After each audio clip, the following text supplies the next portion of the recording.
একটা আজব দেশে আছি রে ভাই। মেয়ের সামনে বাবাকে মারতে মারতে ধরে নিয়ে যাওয়া হচ্ছে। সেইখানে মেয়ে বলছে আমার বাবা নির্দোষ, এবং কি ভুক্তভোগী যেই বাবা, এই বাবাও বলছে আমি নির্দোষ, এবং কি আশেপাশের যে মানুষগুলো ছিল ওই মানুষগুলোও বলছে যে আসলে এই মানুষটা নির্দোষ। মার সামনে ছেলেকে ধরে নিয়ে যাওয়া হচ্ছে, বোনের সামনে ভাইকে ধরে নিয়ে যাওয়া হচ্ছে, ভাইয়ের সামনে বোনকে ধরে নিয়ে যাওয়া হচ্ছে। এরকম ন্যাক্কারজনক ঘটনা বর্তমানে আমাদের বাংলাদেশে বিরাজ করছে। অনেকে ঘর থেকে বের হচ্ছে না ভয়ে। আপনারা ইতিমধ্যেই জানেন যে আমাদের ছাত্রদের অনেক ছাত্রদেরকে গ্রেপ্তার করা হয়েছে। তো সেই ক্ষেত্রে আর কি অনেক মানুষই ভয়ে বাড়ি থেকে বের হচ্ছে না। অনেকের পেট চলছে না, ত্যক্ত হয়ে তারপরে বাড়ি থেকে বের হচ্ছে। তারপরও ওই মানুষগুলোকে, নিরপরাধ মানুষগুলোকে ধরে নিয়ে যাওয়া হচ্ছে।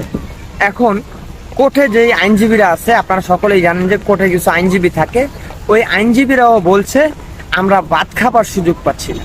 একটা দেশে এত মামলা হয়ে গেছে যে ভাত